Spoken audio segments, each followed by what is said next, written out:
Welcome, Erika. Thank you. Erika will be interviewed today by Rachel's Network Chicago-based member, Heidi Kiesler. Heidi is an environmental funder who has served on the boards of Backyard Nature Center and the International Crane Foundation. She's worked on land restoration projects in Wisconsin, is a nature and river lover, and she's also involved in the work of American Rivers. And Heidi is a happy beneficiary of a very large backyard vegetable garden. Heidi, thank you for joining us today, and I'll pass things to you to get us started. Thank you all, and I want to tell you how excited I am to meet Erika. I look forward to meeting you in person. As I introduced myself to Erika earlier, we have two things in common. We are both from Chicago, and I think we both grew up in Milwaukee, Wisconsin. So again, very excited. I'm going to start off today asking kind of that how you got all started, but can you tell us a little bit about your background and how you got involved with social justice and farming? And how does your role as an artist come into this story? Oh, the story. It is a story that, of course, starts with my parents. My parents were married a couple years after miscegenation laws were dissolved in Florida. So that kind of began, sort of my journey. It just kind of situated, kind of tail end of this a summer of '69 baby. So just really coming in to the world at a time when there was so much social change.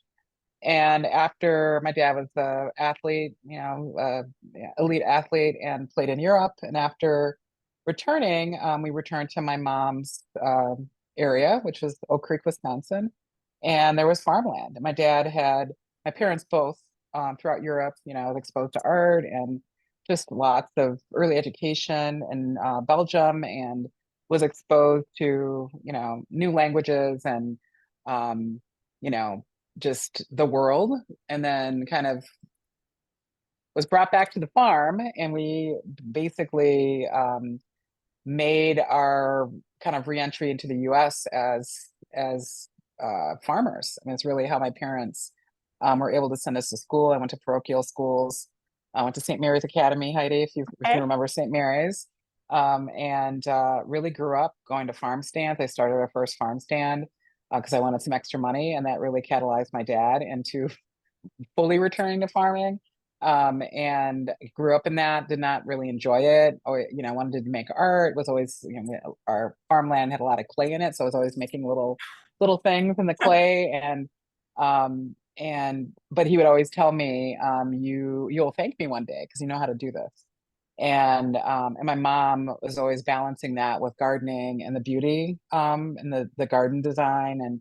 But they both worked really hard. And I made the decision in high school through a whole bunch of different things that were happening to me and things that were going on in the world to becoming an artist. I really, really had a lot of passion for using visual iconography to kind of communicate to the outer world. I talk about that a lot in my work, and how important that is to be able to open those roads up for people. And through a series of going to the School of the Art Institute here in Chicago, and then really developing during a time at an art school that was all about, kind of issues of freedom and democracy around free speech. So we had lots of controversies when I was in art school. So what's the proper way to display the American flag was one of them.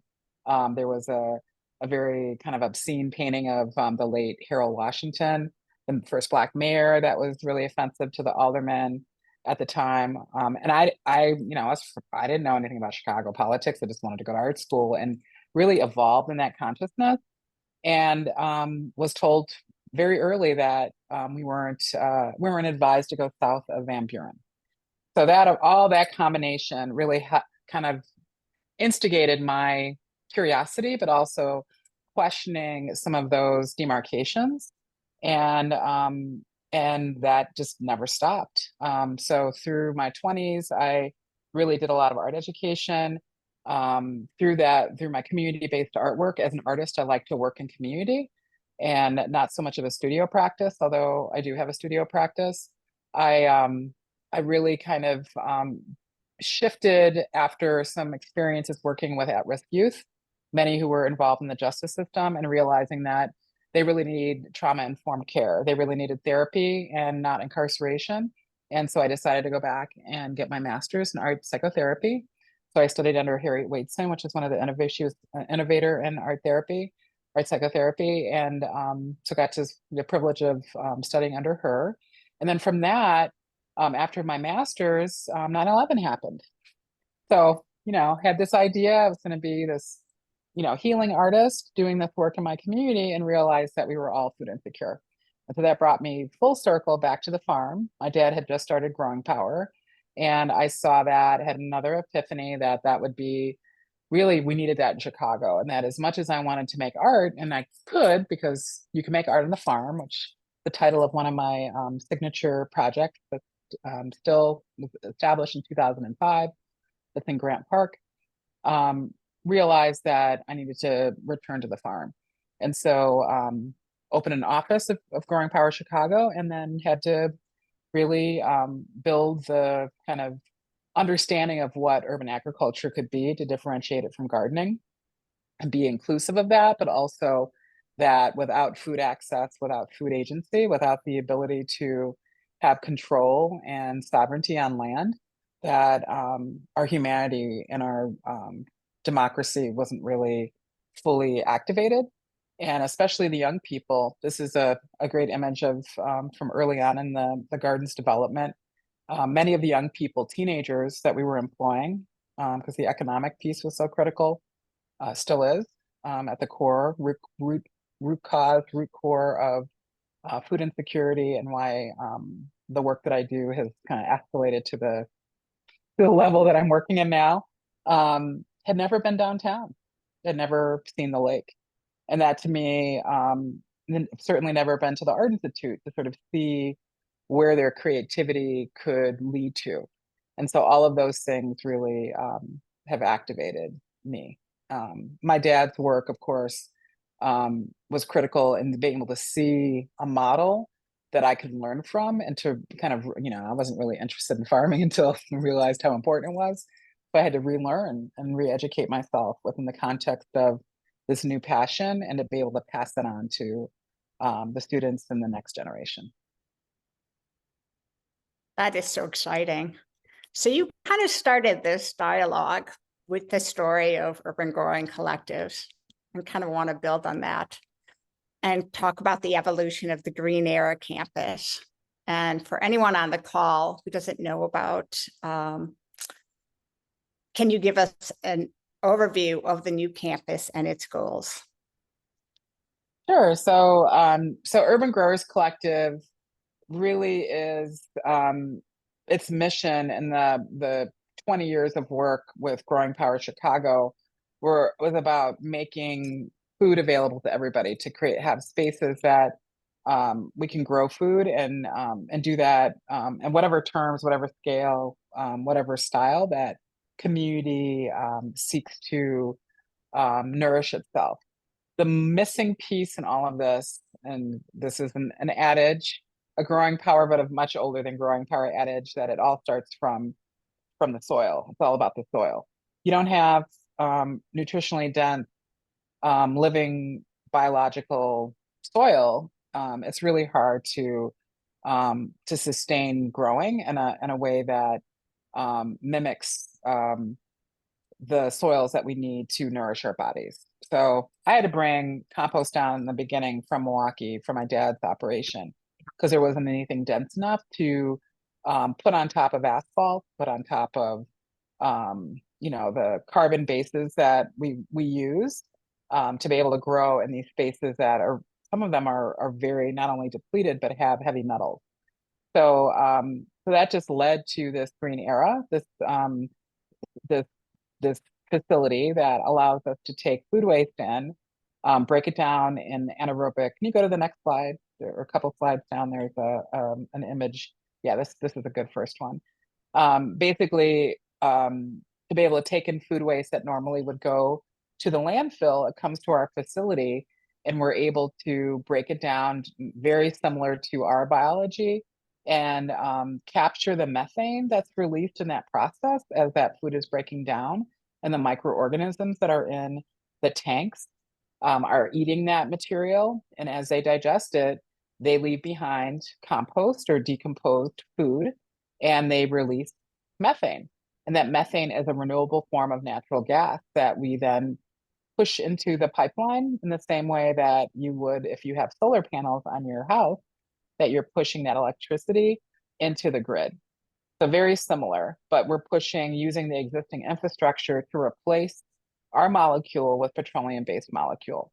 And the most important thing, or there's two important things to me, that we're mitigating methane being released into the atmosphere, which of course is a climate, was the biggest detriment to our atmosphere, and accelerating climate change is methane release.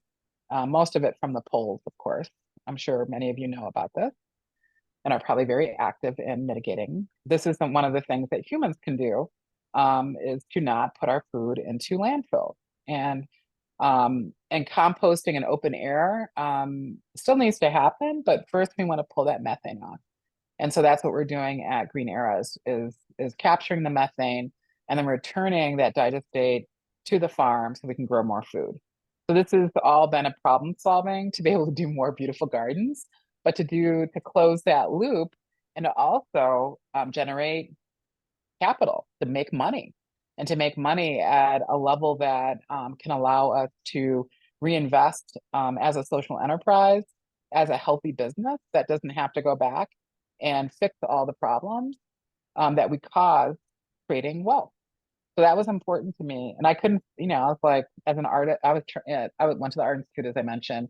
I had a little sidebar.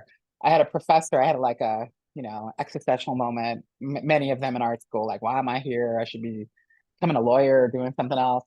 And I had Bob Lecture, who's a Mesoamerican art professor, brilliant, brilliant man, also a Badger, so Wisconsinite. And I had my first off-farm job. I had to type slide labels for the art history department, these like tiny little labels for slides. And that was my summer job instead of being at the farm, which I kind of regretted because it was interesting, but I didn't get a lot of sun that summer. But he said to me that you're learning how to solve problems. That is all this is about. You're honing your skill set, you're building your toolkit, and you're learning how to solve complex problems that your generational counterparts who are in, universities they're having fun, they're doing this and that, but you are out here already figuring this stuff out. And it really stayed with me my whole career, that is what I love doing. I love communicating, using my visual iconography, but also just working in the fifth dimension, working with living materials and figuring out how to do that in a way that can benefit society and solve these very complex problems. And having this one life, and with all the things that I do and my experiences, I can't be an engineer. Some people do this, but I'm not that talented. Become this, that, and the other, and can do it all. I'm not an engineer, but I understand these concepts. Once I understand a concept, then I can kind of build on it and riff on it and co-create with those who have a passion and expertise in these different areas. And that really led to this concept. Can you there's another colorful slide that has go to the next one. I just want to share this other slide. Maybe it's like a little graphic. Yeah, I think it's after this one. So this really kind of exemplifies this first closed loop just on the digestion process, but it's really just to create this circular loop that also reflects recirculating wealth in the community. One of the things that I'm really proud of that came out of work and sort of exploration with another fellowship program, Castanea Fellowship, was finding a way to take philanthropic investment and then be able to use that to fund the project as part of the capital stack as the class B equity for Urban Growers Collective was the first, and then we won the Chicago Prize. The Greater Auburn Gresham Development Corporation, which is the kind of economic development entity within Auburn Gresham where this project is located, is the largest Class B equity owner, about 3 million in the project. And what that means is that this is a $35 million project, by the way. And we did it without any collateral, which is a whole other pretty amazing story. What that means is that return plus 38% goes back to our entity. So that is the first circle. So we're able to invest in projects that aren't extractive, are highly profitable, and also impactful generationally, because this technology is not new, but the way we've configured it on a campus is. And it's based on the 23, really, if I include my dad's specific growing power work, 30-year arc of building these ideas, having the resources to model and to actually run those systems. So it's not hypothetical. It is like we actually build these things, and they're kind of to scale. This is the largest project I've ever done. And it's kind of my capstone, but also it will be, I believe, a model that will help secure the future of many of our communities, but also innovate other kinds of technologies, because we're now locating this within a community that has been underinvested in. So the young people are growing up with the technology, they're learning about it, they understand it already. They helped us kind of plan the phase 2 of the campus, which is really strategic, you know, because remember, I'm an art psychotherapist. So I'm thinking about that and how, and watching just the impact of even the farming, how that has transformed. You know, for instance, my farm director, who started when he was 9, who's in his 30s now, who was 3rd generation Cabrini Green, which I think everybody probably is familiar with, public housing in Chicago. A huge intervention and through the farming work. But the key was that he was employed, that there was an economic pathway that opened up. And that was a big part of what I knew, that I couldn't shake my finger and tell people to change their lives when there wasn't an alternative that they could see or I could see. That's really the kind of impetus of the work and the connection and how I got to Green Era. It is so exciting. Again, I think for some of us, whoever lives in the Midwest would love to see this at some point. You mentioned this. I mean, I think you said this was a 35 million enterprise, but you obviously worked with a lot of organizations to make this happen. So what community partners have been essential to your work, and how do you cultivate these? And has there been something like surprising that has come out of this partnerships for you? You know, I mentioned the Greater Auburn Gresham Development Corporation, that's led by Carlos Nelson and Norma Sanders. Norma Sanders is also on my board. So that this project, Green Era, could not happen without having a community partner that wanted this project, because it is hard to understand. Once it exists, people totally get it. Now they do, but it was hard. It was hard to kind of find the right scale of land, and also a community visionary partner that was ready to really work with us. We ended up, Jason Feldman and I, Jason is my business partner, and has been really kind of showed up out of nowhere and was like, let's do this.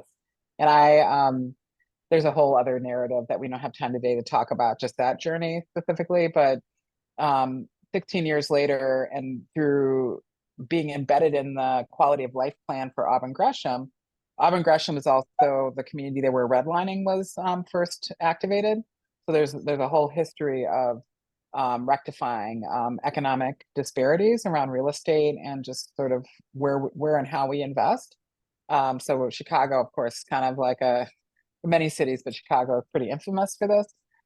So that was really kind of auspicious that alignment happened. And the Greater Auburn Gresham Development Corporation was beginning its quality of life plans and doing its large community planning. And we introduced our project to the community, and it was embraced as a way to catalyze economic development. And we began working very closely with JGDC and all of its partners.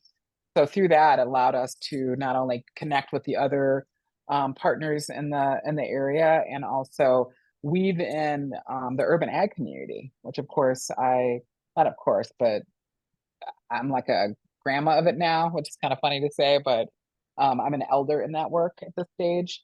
And so all kinds of other community partners, primarily in Englewood for this specific project. Englewood is an adjacent community that's building a trail. I'm on the board of Grow Greater Englewood.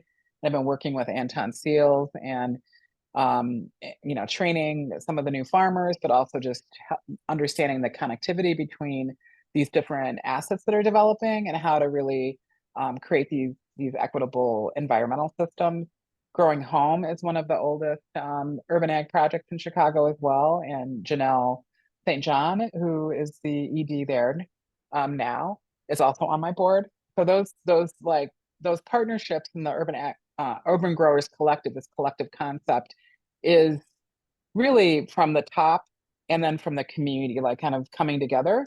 So my board is all women, and by design, women who lead are ranging from philanthropists and partners in the work to leaders in urban agriculture. So it's not like it's important. It's important to the mission of urban and the purpose of urban growers to have that level of engagement and vice versa. And not in a old school Chicago, handshake but very much we're building an ecosystem. And it's important to do that because communities of color have not had that latitude in my experience, where we're struggling to just fund our general ops, just to be able to do the work. I personally have made a lot of sacrifices, and many leaders have, but some people can't do it. They just so the terrain changes. But those core partners are mentioned, and there are many others. Chicago Food Policy Action Council I co-founded, and that is a consortium of hundreds of individuals and organizations. Advocates for Urban Agriculture is another consortium that really supports urban growers, urban farmers, food sovereignty advocates. So really the kind of span of all of the different approaches, which is important to support and to make visible in the work. But bottom line, everybody needs soil. So we're looking forward to having more of those industry partners as well. Again, for a lot of you on the call, some of the communities that Erika brought up are, in areas in Chicago that need this, again, this partnerships. And it's just so exciting to hear that the integration that you have with all these different partners and creating like a safer, again, the opportunities, and especially for women leaders. It's really exciting. This kind of circles back to the first question, but what policies around social justice and agriculture would you like to share? And do you have a vision for the future? We've done a lot of work in just to be able to get to a green era. I mean, we had to change, and I say we, I mean through the Chicago Food Policy Action Council and many other entities that work on policy. I got pulled into policy because I had to. I'd rather just do things.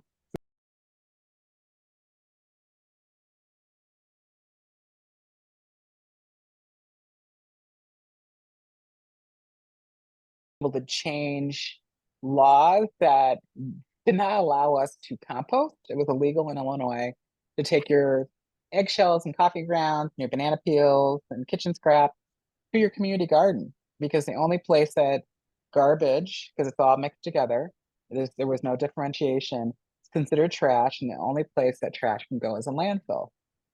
So to do a digester, to even just do, minus methane release and our ability to do anaerobic digestion, to even just have a compost operation. And for me, that was the necessary piece of the puzzle. There was no way we could really do urban agriculture and really resolve this root cause of having to rely on externalities without that. so that had to change. So right away, policy got activated, and we had to work at the state level, and there was just a lot of energy around this. But it was predicated by having a lot of farms, like having food growing, and folks seeing what this looked like and how it was transforming public health, and how it was transforming the quality of life in communities that are most impacted by economic disparities based on race and location.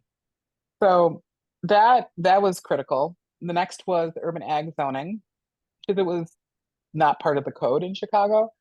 I was fortunate to have, because I say things in meetings and people, I was fortunate enough to connect with the director of natural resources for the Chicago Park District, Adam Schwerner, who's now does landscaping for Disney, but super creative environmentalist who just heard me talk and was like just offered me the opportunity to grow, to build the farm that you saw earlier in Grant Park, and it just provided a lot of guidance, because I know how to grow a lot of things, but he really helped me visually understand how to be more impactful.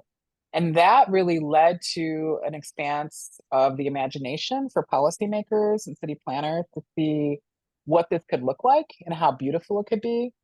Because at the time, there were some robust urban farms happening, but they weren't beautiful, and they weren't really available to the community. They were located in communities of need, but weren't necessarily accessible. So that was really important to be able to open that up for everybody. But it was through the parks, through the commons, through our Chicago parks were Urban Hordo, sitting in a garden. So just our parks are the great equalizer historically. Everybody has had access to the parks and the resources within them. So it was really fitting that our work really began in the parks, because I could not figure out how to get land or even just where to get the money to do that. Like, it wasn't part of my consciousness at the time when I first started. But what was when people wanted to do gardens, we couldn't do them everywhere. And it was the reason that I kept getting was zoning. So I was like, all right, let's change the zoning. Let's get into this. And so we did. And that took many years, along with having to prove that this was something that was important and impactful to integrate into the fabric of the city. So to now, it's that work continued. We hit roadblocks. It's been water was recent.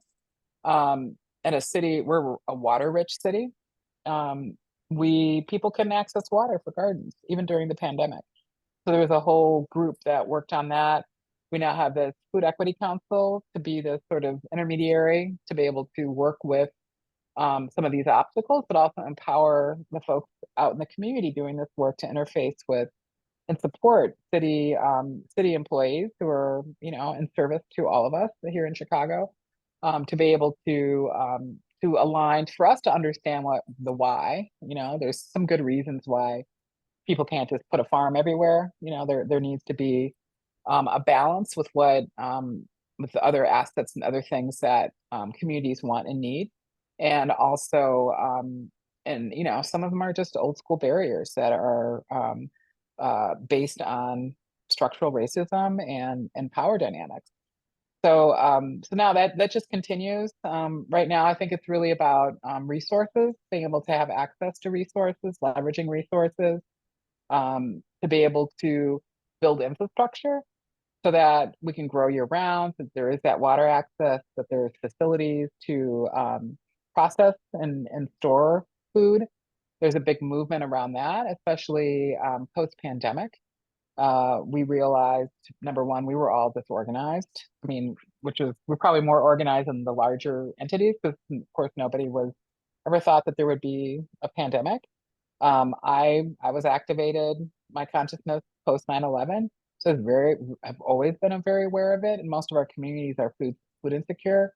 Lots of pantries, but none of them were really coordinated. So there's been a lot of work around creating opportunities to navigate through those systems. So we have the Community Food Navigator, which is an exciting project that I've advised and have participated in as a steward and as a community practitioner, so that folks can find their garden, they can find expertise. So that's something that all cities should have as a policy, as a way that that people can find the resources they need to have food sovereignty. And then there's larger issues that, around, mandating that food waste should go to operations like Green Arrow before a landfill. That should just be that's a no-brainer. Just around climate mitigation and also just developing the green energy sector. It's an easy one, and many others. So that's a big question. I know. And I hope, and you probably will answer this, and I think there's a lot of questions queued up, but that you're a model for a lot of other cities, which I'm sure you'll answer. Last question, actually. Can you speak to the impact that the Rachel Network has had on you and your work? And how can the women funders who are on this call support your work or similar projects if they're in their own cities? Well, being a Catalyst winner, number one, just an honor just to be selected. That's always very humbling and gratifying. So I get all teary-eyed. I think for me, in the way that I've chosen to work, I have economically not underpaid myself, and I think a lot of us who do this work, I made those sacrifices because it was important to do the work, and you can't do the work without paying people, so and so you can't have a leader who's making a lot more than the folks who are part of the team. And it took a long time to sort of build, my dad did this too. It took a long time to build the field to be able to then, sort of moving, into lateral opportunities without being extractive. Right. So I could have started a landscape. I could have just been like having an LLC and did this very differently. But I didn't, as an artist and as somebody who's a social change artist, as part of who I am and how I move in the world, it was important to approach things in that way. So getting monetary support from my organization and for me to be able to step aside and have, like, there was no excuse. Like, I went to Costa Rica for a women's healing retreat, and which I desperately needed. I had some surgery earlier this year, thyroid surgery, and really needed to kind of get just to heal more and just to have time with other women who do important work and don't take time for themselves. And I had no excuse. And I wasn't going to do it because I'm so busy, and it was some internal work that was taking a lot of my energy and time within the organizations I'm part of. But I had no excuse. So I did it, and it really was transformative. I was also able to do some writing. I'm long overdue. I probably get told 2 or 3 times a week that I need to write a book. So that is definitely something that that I will be able to do with the support, and just being part of a book club, which I could not unfortunately come to this last week because of my schedule. Is just I haven't had the energy or the bandwidth to do that. So just having a community of supporters who are interested in this, and also getting to learn about other environmental and social, economic economies of care is kind of how I frame it. Supporters and philanthropists. I intend to be a philanthropist one day. And I'm excited about having a model that can generate other problem-solving businesses that aren't extractive, so that it's just expanding that. I can see that and understand it from a hyper-local Chicago, but how it can be a global model, and just to empower women and to create communities of care. Yeah, I feel like I'm part of that network now. And so it's been just even the concept, and then just the legacy, Rachel's legacy. So it's just, yeah, it's been right on time. So it like that. I could have just said it's been right on time, but it hasn't. Oh my goodness. Thank you so much for sharing all of this. And again, I know this whole group is in awe. I know there are questions and I'm kind of looking if anyone has their hand raised. Change my view. Gallery, see if there's anyone who has a question. Can you raise your hand in the Zoom? You can use the virtual raise hand, or if you just want to put your hand up for questions, that's also fine. I have a question, Erika, if you've been approached by other leaders in other cities to replicate any of the work that you're doing, whether it's the gardening in the parks or something close to like the anaerobic digester and the Green Era campus. Yeah, my big part of my national role with Growing Power was to do that. So I provided project planning, and my project planning expertise is based on my practical knowledge on the ground. So I have probably trained thousands of people in that process. And certainly I think many I've had the pleasure to visit and have enacted those visions. So that's something that I'm really proud of and how I do my work. So that's something that is that I'll do again once the campus is complete, because that's to me the full model. 'Cause that was always missing with, we can grow microgreens and we grow food year round. We'll share a deck so you all can see all the things. Yeah, there's so many great pictures in this deck. I'm wondering if I should just like share them while you're talking, if you're comfortable with that, because I think some of the evolution of what you're working on is so visually stimulating in these slides. So that like figuring it out and then sharing is just part of whether it's my own work, my own artwork, or the land-based work. Is a critical, because there's more of us doing community intelligence on the ground research work that we can share with each other. So that's critical. And then there's probably a handful of partners. So there's lots of it's kind of cool to have like trained all these folks and then just to like for Growing Power to close and really complete its mission. And then Urban Growers Collective to emerge out of that, to evolve from an office to a standalone organization. At the same time that Green Era has slowly been developing, because it was one of my projects. I think now I'm being trained in other modalities from folks I trained. So along that continuum, there's that feedback loop, which is very, very important for circular economies and for just how we build and create a more cooperative society where we're not competing and don't have our ethics kind of incorporated after the fact, like DI, ESG, all of these different things is sort of a add-on where it should really lead the work. So many cities, but I have to finish this first so that I have the numbers, because we want to make sure when we're building these beautiful gardens and spaces that they can't be shifted or taken away or developed because the land isn't secure, because there's not enough resources to really compensate people long enough to really be trained and learn how to do all the things. You're growing 150 varieties in a space. It takes a long time to learn all about those plants and to pass that knowledge on, and how to cultivate, how to problem solve with microclimates. So I've been fortunate to farm in like 8-9 areas in the city, and they're all different environments and ecosystems.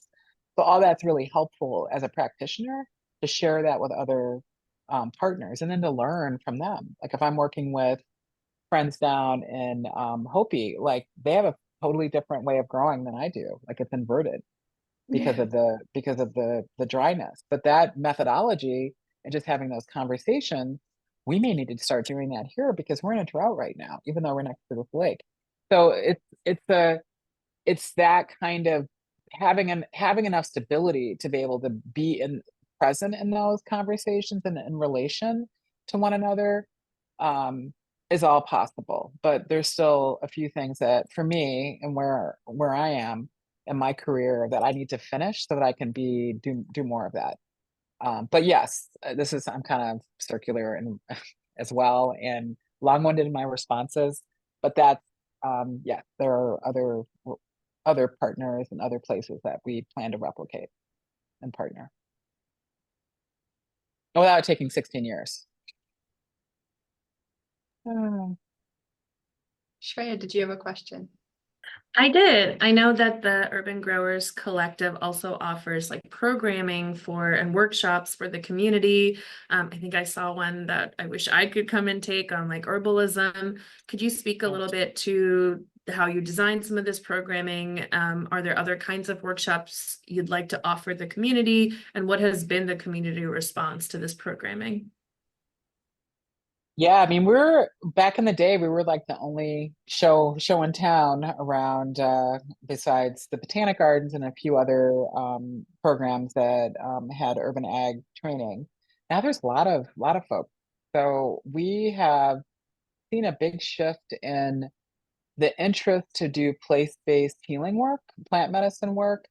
We have an herbalism apprenticeship that I visioned and wanted to do for many years, but just didn't have the bandwidth to really do my own study and to really kind of incubate the space. But I know that even if somebody doesn't know or want to become an herbalist, everybody uses plant medicine. And where do you find it? Where do you that you can trust it, that it's not full of chemicals or it's what it actually is? So I just wanted to grow a lot of plant medicine. And I was fortunately introduced to an herbalist who's also a reverend and a clinician, a licensed LCW licensed social work counselor. So she has her own practice. Had never grown the plants. She had all the herbalism knowledge, but had never even seen some of these plants in their natural state, just dried. So we embarked on herb walks. I had a vision around creating a wart circle.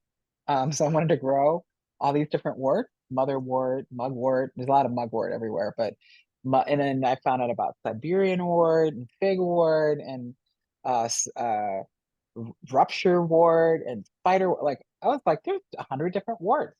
So I made like a wart circle, and it was just to mimic this geodesic dome. And I think there's an image of the dome and at South Chicago Farm. And just to start doing herb walks. And from that evolved an herbal apprentice program, which we are going to do like a long weekends and like week-long intensive. So folks from outside of Chicago and from Chicago from our region can come and do. But it's a 3-year program. You start off with self, then you go to family, and then you go to collective care. Most people want to go right to collective care. They want to make tinctures and they want to do all the things, but you can't do that until you understand this for yourself and your own healing. I know that, of course, as somebody who's trained as a clinician, that you need to know your stuff and what is going on with you and your constitution and then your family. So it's a 3-year has turned into a probably much longer, and that's really exciting to be able to, and it's kind of our ethos, like somebody may just come and take a class and we offer lots of different, from bed building to how to seed and plant, harvest, like just basic farming the way that we do it, and then all the way to being committed as an apprentice to learn long term. So that program is there's a lot more plant material, and we're going to expand that in the future and probably form a co-op so that the folks doing that work are able to sustain it long term. We also have Youth Corps. We trained 130 teens this summer in urban agriculture and food justice and team building and just empowering our young people to know not only where their food comes from, but how to grow it, how to eat it, how to be in community to do collective work and care. They're all, of course, interested in plant medicine and herbalism, and many are also creative. So whether right in all the arts. So that has been really exciting to see how the spaces that we grow in have evolved to be able to support those programs. There's lots of stuff. Yeah.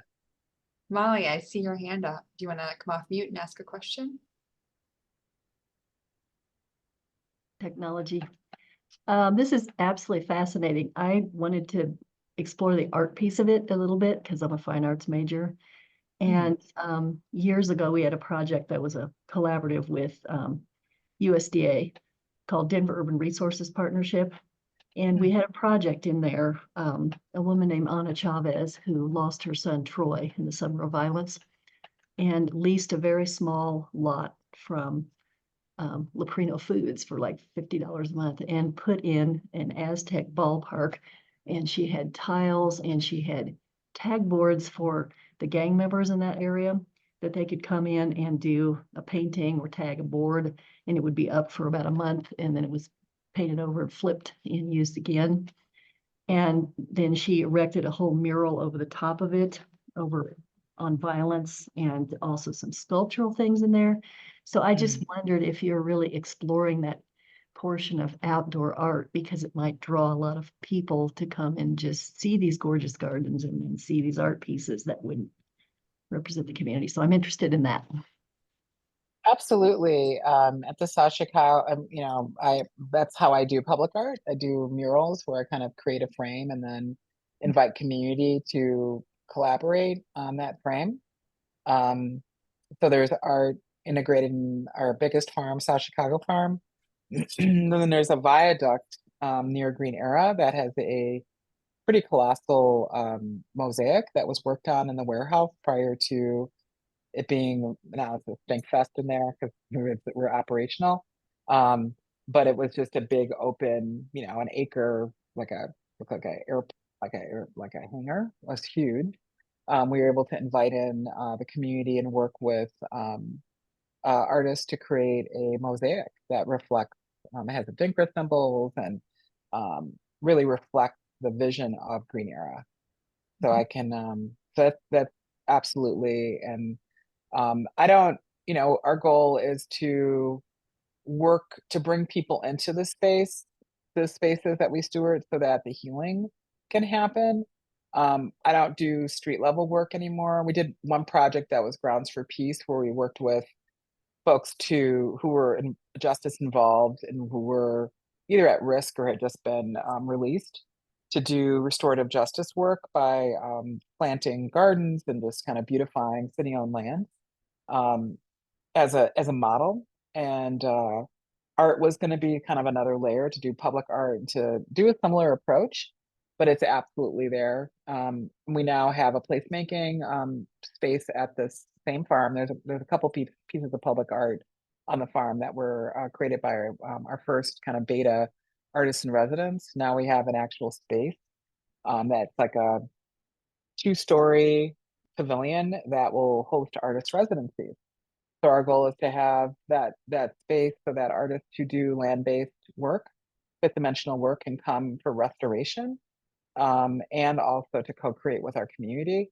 And for everybody who is already involved in our programs to also, many are artists and creative, can also co-create. So whether it's with plant dyes or other forms of visual, sonic, and 3-dimensional work, the actual structure itself, I co-designed with an architect out of New York, out of Columbia, who has a firm called The Living, and he works with living biological material, David Benjamin.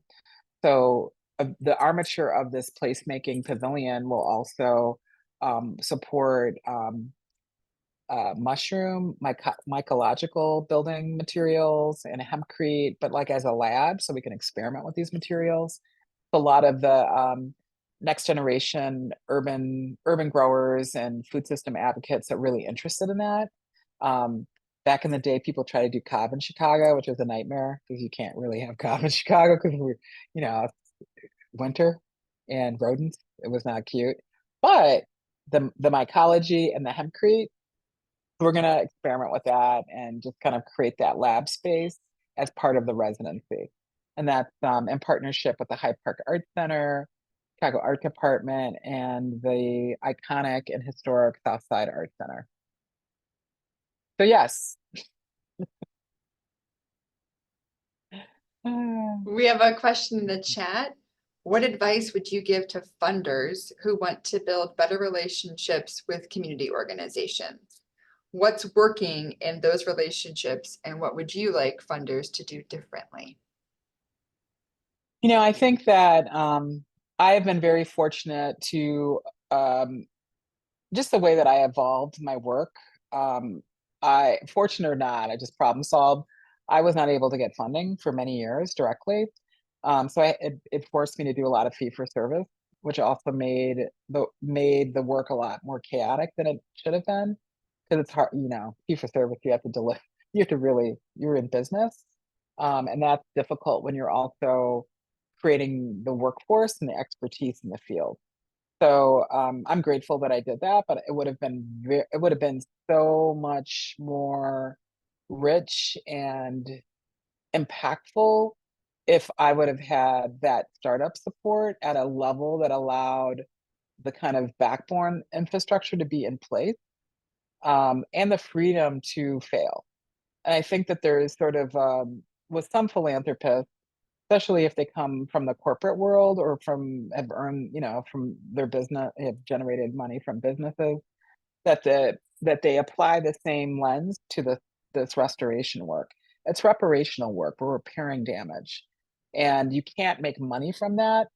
Like it's 25 years, and I'm just figuring it out with the digester, and that is still reparational work because it's really undoing a lot of environmental issues, and it's a much more complicated than if I was just like doing a business. That's hard too, but it's multi-layered, and it's often hard to explain. It's hard to explain how all of these pieces fit together. So I think just, you know, for philanthropists to understand that, especially when you find people like me, or I was lucky to just happen to be in the right place at the right time with a philanthropist who helped, who understood, and that I was able to and just clicked with, and invited her to I mean, really invited her to participate in my work and asked her to support me in kind of unlocking sort of the, like, why is it so hard, you know, from folks who hold a lot of wealth to be able to begin being in partnership and collaboration. And there's a real big difference between having a charitable mindset. I'm charitable, most people are, right? You know, whether it's $1 or $500,000, like that, there's no expectation, right?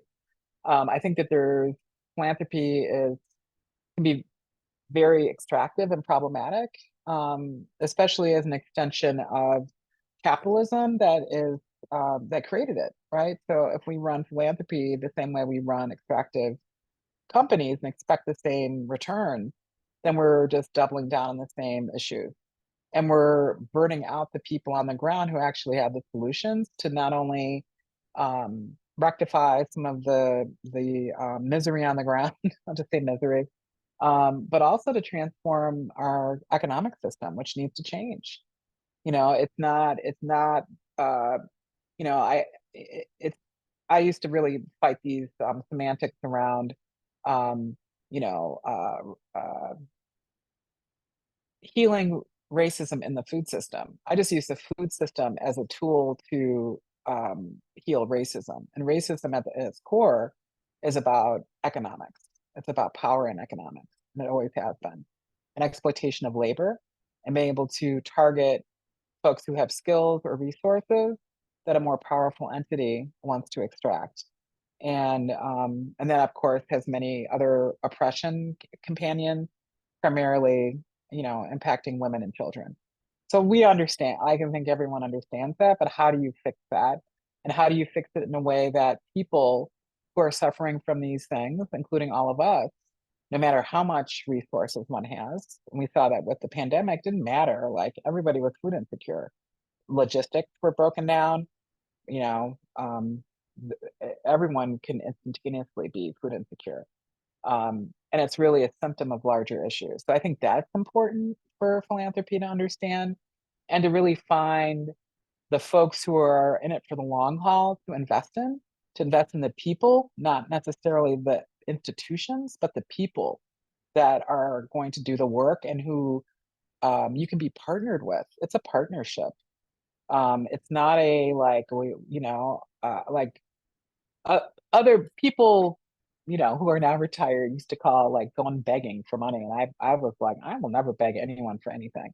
I will request, I will invite, but I don't beg. And not because I'm too proud for that, but I just don't think it reinforces a power dynamic that is not helpful.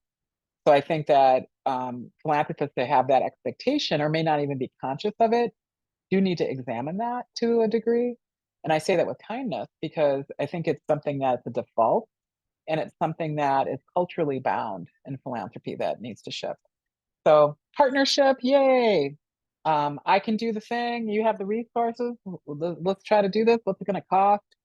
Are we progressing? Do we need to shift? Because it's something that I think is going to take 3 years, may take 10, but there may be other discoveries. And, finding those folks who you go see what people are doing, know something, have comparisons, because sometimes we fund the wrong things.